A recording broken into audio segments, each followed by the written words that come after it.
అనేది కీలకం. Right. Governor అనేది కీలకం కాదు. ఓకే ఓకే వెంకటరెడ్డి గారు నమస్తే అండి.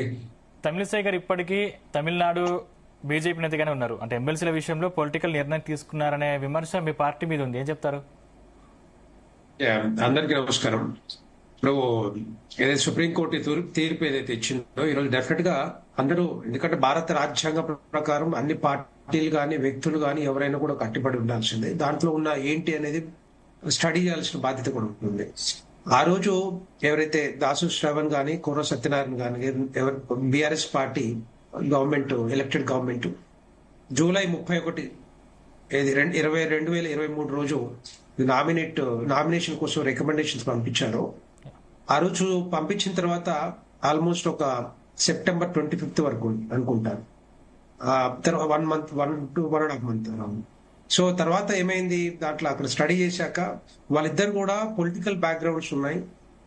వాళ్ళకి బేసిక్ గా ఈ నార్మ్స్ ఇవన్నీ కూడా స్టాండర్డ్స్ ఇవన్నీ కూడా మీట్ అవ్వట్లేదని చెప్పి రిజెక్ట్ చేయడం జరిగింది.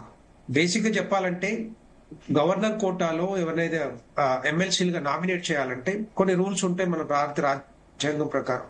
ఏదైతే ఆర్టికల్ 171(5) ఏదైతే ఉందో అది ఏమని చెప్తుంది మనకి, ఆర్ట్స్ కానీ లిటరేచర్ కానీ సైన్స్ కానీ సోషల్ సర్వీస్ లో ఈ 4 సెక్టర్లో ఎమినెంట్ పర్సనాలిటీస్ ని, తర్వాత దాంట్లో నిష్ణాత ఉన్న పర్సనాలిటీస్ ని నామినేట్ చేయాలని చెప్పి చెప్తా ఉంటుంది. సో దాని ప్రకారమే ఆ రోజు గవర్నర్ గారు రిజెక్ట్ చేసి వెనక్కి పంపించారు. ఆ ఫాల్స్ డాక్యుమెంటేషన్ ఉంది, దానికి కావాలంటే రీకన్సిడర్ చేయాలంటే మళ్ళీ చేయమని చెప్పండి, మళ్ళీ పంపించని చెప్పి ఆ రోజు చెప్పారు. తర్వాత దాంట్లో వారు హైకోర్టుకి వెళ్ళారు, హైకోర్టులో కూడా అదే చెప్పారు. ఇవన్నీ కూడా నడుస్తా ఉన్నాయి. తర్వాత మరి 2023 డిసెంబర్ లో ఎన్నికలు జరిగాయి.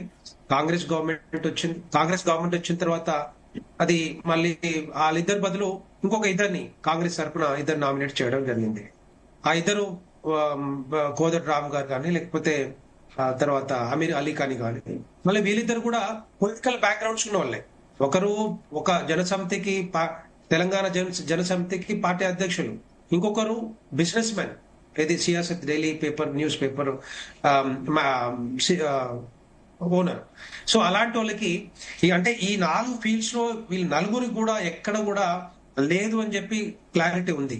కానీ ఇక్కడ ఏమవుతుందంటే బేసిక్ గా కౌన్సిల్ ఆఫ్ మినిస్టర్స్ కానీ లేకపోతే వాళ్ళంతా కూడా పొలిటికల్ ఆస్పిరేషన్స్ తోటి, పొలిటికల్ మోటివ్ తోటి వీళ్ళని రికమెండ్ చేయడం, ప్రెజర్ చేయటం, ఇట్లాంటివన్నీ కూడా, లేకపోతే ఫాల్స్ డాక్యుమెంటేషన్ చేయటం, ఇవన్నీ కూడా పంపిస్తే డెఫినెట్ గా ఈ గవర్నర్ కూడా కొన్ని డెసిషన్స్ తీసుకోవాల్సిన అవసరం ఉంటుంది. అదే విధంగా ఇప్పుడు జరిగింది కూడా. ఒకవేళ కోదండ రామ్ గారు కానీ అమీర్ అలీ ఖాన్ గారు కానీ వాళ్ళు ఈ ఫీల్డ్స్ లో ఎక్కడైతే వాళ్ళకి సర్వీస్ సెక్టర్ లో ఉన్నారా, లేకపోతే సైన్స్ లో ఉన్నారా, లేకపోతే ఇంకో దాంట్లో ఉన్నారా, అదేమైనా ఫాల్స్ డాక్యుమెంటేషన్ సబ్మిట్ చేసి వాళ్ళని గవర్నర్ గారిని ఏమైనా తప్పుదో పట్టించారా, ఇవన్నీ కూడా బయటకు రావాల్సిన అవసరం ఉంటుంది. అది కాంగ్రెస్ పార్టీ సమాధానం చెప్పాలి ఈ ఇద్దరిని నామినేట్ చేయటంలో. సో ఇవన్నీ కూడా ఏంటంటే ఒకదాని తర్వాత ఒకటి ఆల్రెడీ ఇంటరిమ్ ఆర్డర్స్ ఉన్న తర్వాత ఇది బీఆర్ఎస్ ఎమ్మెల్సీగా కుర్ర సత్యనారాయణ కానీ సత్యనారాయణ కావచ్చు, ఇవన్నీ వాళ్ళ మీద అప్పుడు వాళ్ళకి సంబంధించినటువంటి వాళ్ళు పరిశీలించినట్టు వీళ్ళ విషయంలో ఎందుకు తమిళిసై గారు నిర్ణయం తీసుకోలేదంటారు? అదే అంటే నేను ఏమంటున్నా అంటే వాళ్ళకి ఏ బ్యాక్గ్రౌండ్ లేదు కదా, నేను చెప్పిన ఫీల్డ్స్ లో ఎక్కడ ఏ బ్యాక్గ్రౌండ్ లేదు వాళ్ళకి, అందుకనే రిజెక్ట్ చేశారు. అది కూడా క్లారిటీ ఇచ్చారు ఆ రోజు కూడా. సో ఈ రోజు కూడా వీళ్ళు కోదండ రామ్ కానీ లేకపోతే అమీర్ అలీ ఖాన్ కానీ కాంగ్రెస్ గవర్నమెంట్ ఏదైతే నామినేట్ చేసి రికమెండ్ చేసిందో నామినేషన్ కోసం, దాంట్లో ఉన్న ఫాల్స్ డాక్యుమెంటేషన్ సబ్మిట్ చేసిర్రా, అది క్లారిటీ రావాల్సిన అవసరం ఉంటుంది. రేపొద్దున ఫైనల్ జడ్జిమెంట్ సెప్టెంబర్ 17 రోజు వచ్చే అవకాశాలు ఉంటాయి. డెఫినెట్ గా వీళ్ళిద్దరు కాదు వాళ్ళిద్దరు కాదు, రేపొద్దున ఇంకొక ఫ్రెష్ గైడ్ లైన్స్ కూడా ఇష్యూ చేసే అవకాశాలు ఉంటాయి. ఆ ఫ్రెష్ గైడ్ లైన్స్ లో ఈ 4 ఫీల్డ్స్ లో ఏదైతే స్పెసిఫిక్ ఫీల్డ్స్ ఉన్నాయో వాటిలో ఎవరైతే పనిచేస్తున్నారో, వాళ్ళలో ఎవరైతే ఎమినెంట్ పర్సనాలిటీస్ ఉన్నారో వాళ్ళని నామినేట్ చేసే అవకాశాలు ఉంటాయి. అవి కూడా రేపొద్దున వచ్చే అవకాశాలు ఉంటాయి. అది ఫైనల్ జడ్జిమెంట్ లో సుప్రీంకోర్టు మరి చెప్పే అవకాశాలు ఉంటాయి. అయితే రేపొద్దున ఏంటంటే డెఫినెట్ గా ఎలక్టెడ్ గవర్నమెంట్స్ ఏ గవర్నమెంట్ ఉన్నా కూడా ఒక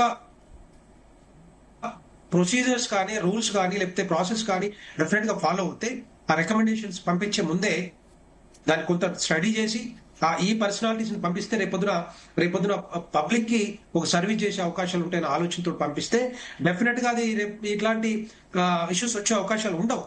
హైకోర్టులు కానీ సుప్రీంకోర్టులు కానీ మిగతా ఎక్కడైనా కూడా ఇట్లాంటి అవకాశాలు వచ్చే ప్రాబ్లమ్స్ వచ్చే అవకాశాలు ఉండవు.